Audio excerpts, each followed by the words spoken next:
Bonjour à tous, c'est Yeldarb. Tout d'abord, une bonne année à tous. Aujourd'hui, on se retrouve pour une deuxième vidéo sur Dahvie Vanity, une personnalité controversée des années 2010, et Jessie Slaughter, ou quand Internet harcelait une petite fille de 11 ans. Alors, Dahvie Vanity, de son vrai nom, David Jesus Torres, est né en Caroline du Nord en septembre 1984. Il a fait ses études secondaires dans le centre de la Floride. Il est devenu populaire sur MySpace pour ses coiffures atypiques, où il s'était fait surnommer le Elite Hair God. En 2006, il a fondé le groupe Blood on the Dance Floor, qui a gagné une clientèle principalement enfantine et adolescente. Dès le début, l'appel du groupe était plus sur le style que sur la substance. Torres était vêtu de vêtements pour la plupart gothiques, avec un maquillage vampirique et des perruques flamboyantes emblématiques. Il s'appuyait fortement sur l'autotune dans ses chansons, et il s'y pliait à un esprit adolescent. On y abordait des thèmes comme le sexe est cool, les parents sont nuls, mes fans sont ma famille. Leur chanson la plus connue, Bewitch, détient plus de 24 millions de vues à ce jour. Il faut savoir que Blood on the Dance Floor a toujours poussé les limites de son contenu dans une certaine provocation sexuelle, malgré sa communauté assez jeune, avec des phrases comme « Vous valez mieux que le sexe, je veux juste jouir sur vos petits seins ce soir ».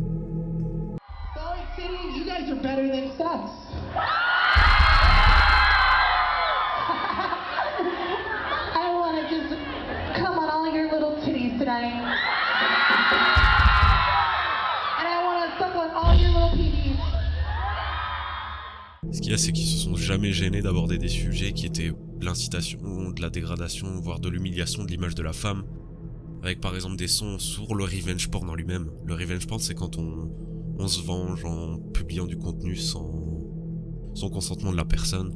Donc lui menace de publier du contenu, des photos sexuelles qu'il aurait reçues.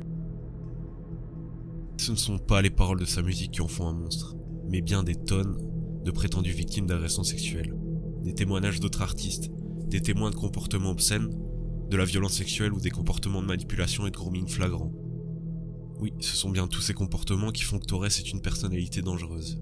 C'est en août 2018 que l'affaire a commencé réellement à faire du bruit, après la publication d'un article publié par le site MetalSuck, où ils ont publié en détail les allégations à l'encontre de Vanity par plusieurs femmes, dont beaucoup étaient mineurs à l'époque. C'est la première fois qu'on enquêtait vraiment sur lui. Ça a été le premier vrai coup de pied dans la fourmilière. C'est ce qui a poussé le site HuffPost, un site web d'information aux États-Unis, à enquêter sur le sujet. Il a en premier lieu sorti un article regroupant plus de 12 femmes affirmant avoir été agressées par Vanity, dont 3 avaient déjà parlé à MetalSuck, et ce dans une période se situant entre 2006 et 2015. Un an plus tard, HuffPost sort un nouvel article dans lequel maintenant ce n'est plus 12 mais 21 victimes potentielles. Les agressions présumées se sont produites dans au moins 12 États et 2 provinces canadiennes, pendant plus de 10 ans. 14 accusateurs ont déclaré que Torres les avait forcés à pratiquer le sexe oral, refusant dans de nombreux cas d'arrêter, alors qu'ils luttaient pour respirer ou que leur bouche saignait. Les autres ont dit qu'ils les avaient violés ou agressés sexuellement.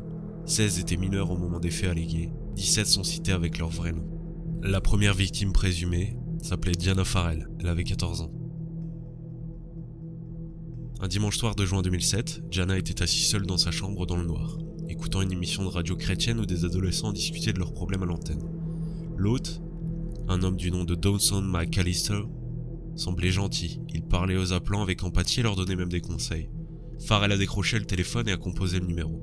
Lorsque McAllister lui a demandé ce qui n'allait pas, elle a pris une profonde inspiration, puis lui a parlé de l'homme qui l'avait agressé sexuellement chez elle 8 jours plus tôt. Un membre du personnel de l'émission a immédiatement appelé la police.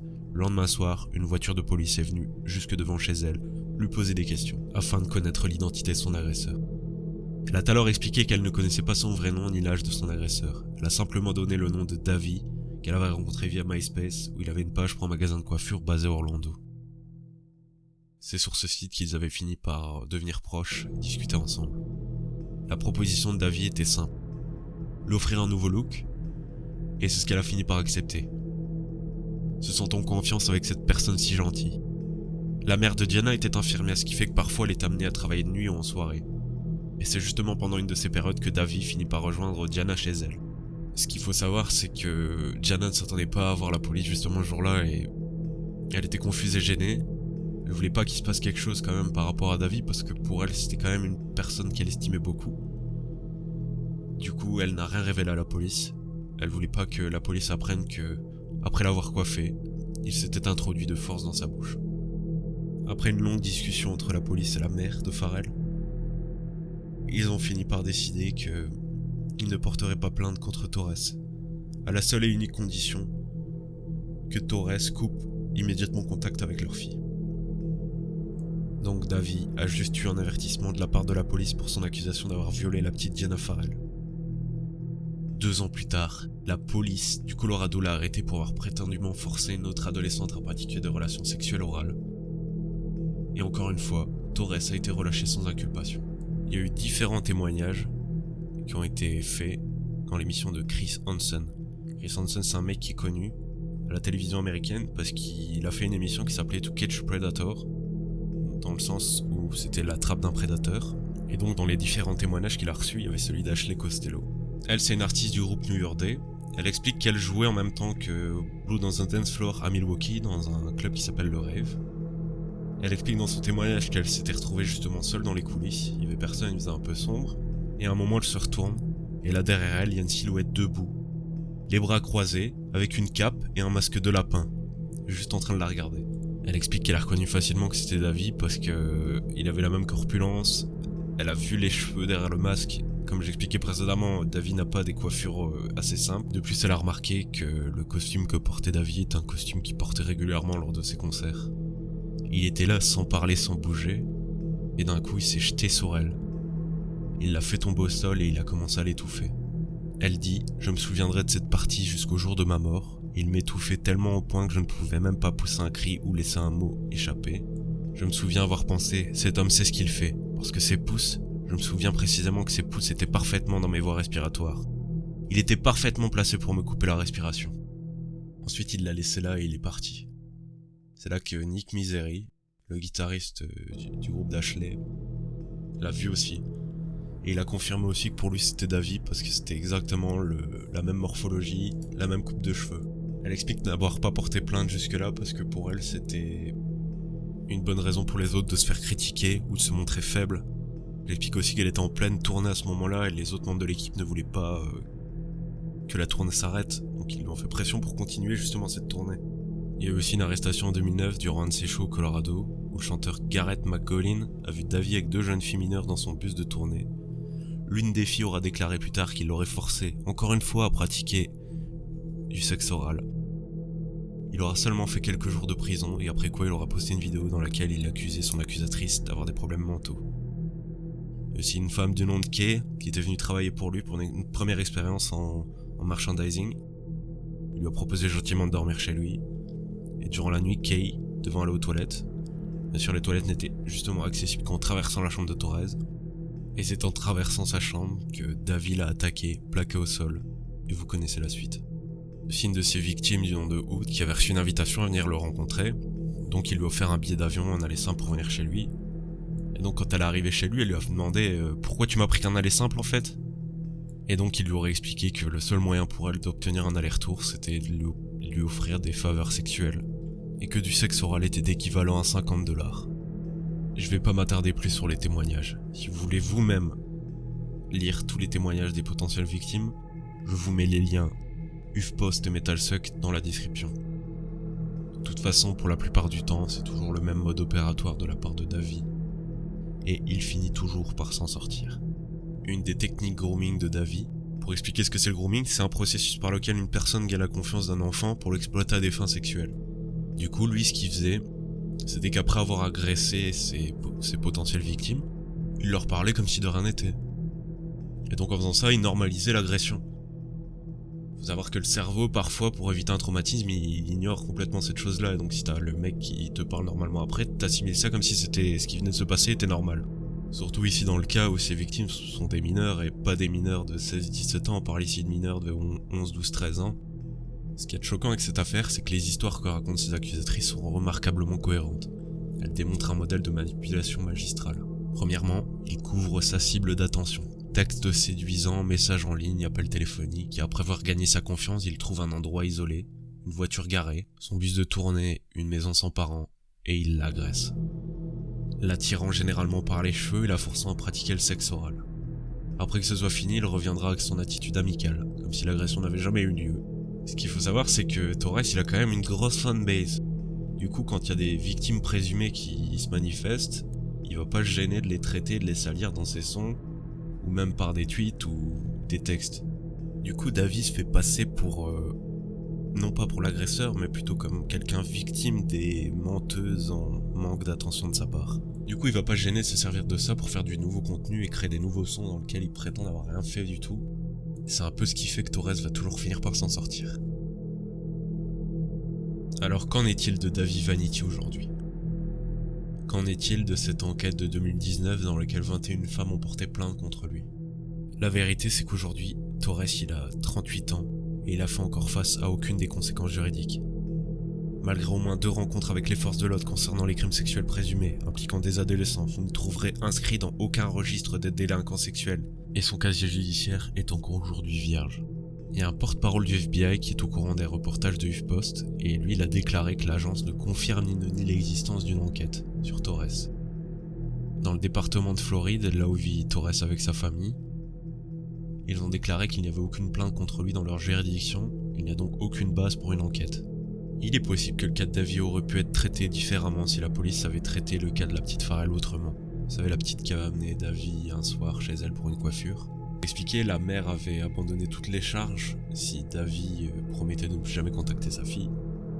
La police avait alors contacté Davy pour en connaître un peu plus sur l'histoire. Il avait juste dit qu'il ne savait pas que la petite avait 14 ans. Ça change rien du tout au fait que c'est un viol et ils ont tout laissé tomber. Il s'est rien passé. La police n'a pas inculpé Torres pour quoi que ce soit. Je ne dis pas que la police a bâclé son travail, mais je dis juste que ça n'a pas été fait de la meilleure façon. Les policiers ont accepté que la personne abandonne toutes les charges en échange juste d'un arrêt de contact. Je suis désolé, mais tu reconnais quand même quand quelqu'un est mineur, surtout quand la personne a 14 ans. Du coup, voilà. On est toujours au point mort avec cette affaire. Il y a des groupes sur Twitter, sur Instagram, qui luttent dans la publication de posts contre David Torres. Il est sorti de toutes ces accusations sans rien, c'est quand même honteux. Il est libre aujourd'hui. Et le pire dans tout ça, c'est que Davy est aujourd'hui présent sur les réseaux sociaux, sur Instagram, sur YouTube, sur TikTok. Sur Instagram, on le retrouve sur le pseudonyme de Darkar officiel. Il a enlevé l'espace commentaire sur la totalité de ses publications. Il essaie sur YouTube de se renommer sous un nouveau groupe qu'il appelle Kawaii Monster. Il dit de la musique aussi sur une chaîne YouTube du nom de The Most Vivid Nightmare. Maintenant qu'on en a plus ou moins terminé avec Davy Vanity, on va pouvoir s'intéresser à notre deuxième partie de vidéo. Jessie Slaughter. Et comment une petite fille de 11 ans s'est retrouvée dans un des plus grands phénomènes de cyberharcèlement du début des années 2010. Je fais juste une petite parenthèse pour parler du fait que Jessie au fil du temps a transitionné et est devenu Damien Léonard. Donc j'utiliserai le pronom elle pour parler du passé et il pour parler du présent. Du coup, Jessie Slaughter, de son vrai nom Jessie Léonard, a 11 ans au moment des faits. C'est une fille qui a gagné une certaine célébrité sur internet en y postant des vidéos, des photos, on la retrouve sur MySpace, YouTube. Elle a même chanté pour essayer de participer à American Got Talent. Mais le 10 juillet 2010, c'est le drame. Le site Sticky Drama partagera la rumeur comme quoi Jessie et Davy avaient une liaison. 2 jours plus tard, Jessie elle finira par être au courant du post, et donc elle va finir par venir se défendre justement dessus. C'est là qu'elle va faire une grosse erreur, elle va commencer à insulter sur les commentaires, à la place de se défendre calmement. Elle dira « je fermerai ma bouche si j'étais toi » et que Davy et elle étaient juste amis. 2 jours plus tard, le 14 juillet, elle sortit une vidéo non pas pour s'excuser mais pour encore plus énerver la population. Je vous mets un extrait de cette vidéo qui dure 4 minutes et dans laquelle encore une fois elle ne se défend pas calmement, elle incite à la haine en provoquant. Hey YouTube, it's Jessie Slaughter here and this is to all you fucking haters, okay? Guess what? You guys are bitches, you know what? You don't faze me. I'm just doing this just so you can tell. I read the comments, I read the messages, I reply to them, but you know what? I don't give a fuck. I'm happy with my life, okay? And if you can't realize that and stop hating, then you know what? I'll pop a Glock in your mouth and make a brain slushy, okay? Elle dira être parfaite et que les gens sont juste jaloux d'elle. C'était la pire idée à avoir. La vidéo finit par être partagée sur un des pires sites possibles de l'époque, 4chan. C'est là que démarre vraiment un des plus gros mouvements de harcèlement du web. Et bien un énorme lynchage virtuel. Quelques heures après la publication de sa vidéo, les Anonymous révèlent le vrai nom de Jessie, son compte Facebook, son adresse mail, son adresse, son numéro de téléphone, et tout est relayé sur internet. Ensuite, des centaines de messages d'insultes en tout genre sur les réseaux. Des messages de mort, de l'incitation au suicide, des appels téléphoniques. Le harcèlement passe aussi par l'envoi de pizza à son domicile, ou la mise en ligne sur Craigslist d'annonces de prostitution renvoyant vers son adresse. Vous imaginez tout ça en l'espace de 4 jours sur une petite fille de 11 ans? C'est sûr qu'elle n'avait pas à publier cette vidéo, mais peut-on vraiment lui en vouloir de ça? À 11 ans seulement? Elle ne s'attendait vraiment pas à retomber, en plus on était vraiment dans l'ère de YouTube. On n'avait pas encore de réelle notion de ce qu'était le cyberharcèlement, encore moins pour une petite fille de 11 ans. La famille n'en peut plus, la famille est au bout du rouleau. Jessie décide donc de publier une deuxième vidéo. Cette fois-ci elle pleure, elle supplie d'arrêter de la harceler, son père présent aussi dans la vidéo s'énerve et menace d'envoyer la police. Encore une fois, ça empire, la vidéo fait des millions de vues, avec des reprises de partout sur internet. Okay, you guys, this is Jessie Slater, and You I know just what? wanted to say that you guys have ruined my life. I'm gonna tell you right now, this is from her father. You bunch of lying, no good punks. And I know who it's coming from because I backtraced it. And I know who's emailing and who's doing it. And you've been reported to the cyber police and the state police. You're So right. you better write one more thing or screw with my computer again. You'll be arrested. You're End of conversation from her father. You're right, it's Yeah. fucking gonna come and beat her ass. And if you come near my daughter, guess what? Consequences will never be the same. You lying bunch of pricks. See, my house has been like this ever since everybody's been posting stuff about me, okay? I am personally I torn. live in PC. I am torn. I have been having emotional breakdowns one after another for the past, like, You've been 3 sick, you days. can't sleep, you can't eat because of them Yes! fuckers. You guys are just basically tearing me apart right now. I'm crying my eyes out if you haven't noticed that. Please just stop hating. You guys are ruining my fucking life. Voici le lynchage se consacre tout autant sur le père de Jessie. David lui-même a fait une chanson, You Want Ghost, pour parodier la petite. Don't be saying suicide! That's what! I'm going to say about my daughter! Don't say I'm recording this! Encore une preuve que David est un gros fils de... Coup après les parodies en tout genre, les médias ont commencé aussi à s'emparer de l'affaire. La famille termine par être sous surveillance policière constante. Ils n'osaient même plus sortir de chez eux après toutes ces menaces de mort. Le 22 juillet, on retrouve Jessie dans l'émission Good Morning America, présente afin de discuter des conséquences sur sa vie après la publication de sa vidéo.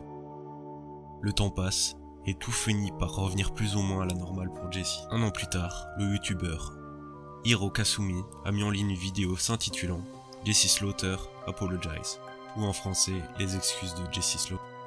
Dans cette vidéo, elle s'excusera auprès de tout le monde, même auprès de David. Elle dira dans cette vidéo qu'il ne s'était réellement rien passé entre elle et David.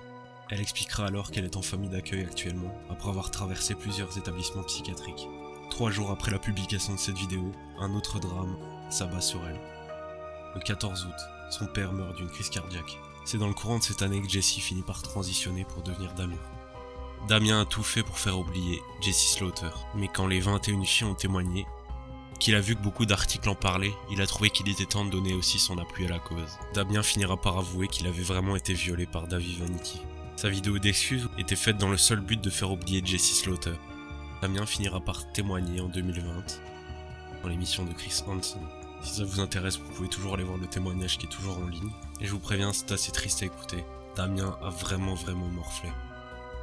C'est ainsi que se clôture notre deuxième chapitre sur Jessie Slaughter. David reste à ce jour libre comme l'air. Je ne peux pas dire qu'il est coupable, même si toutes les preuves ont l'air de dire que oui, que c'est une évidence.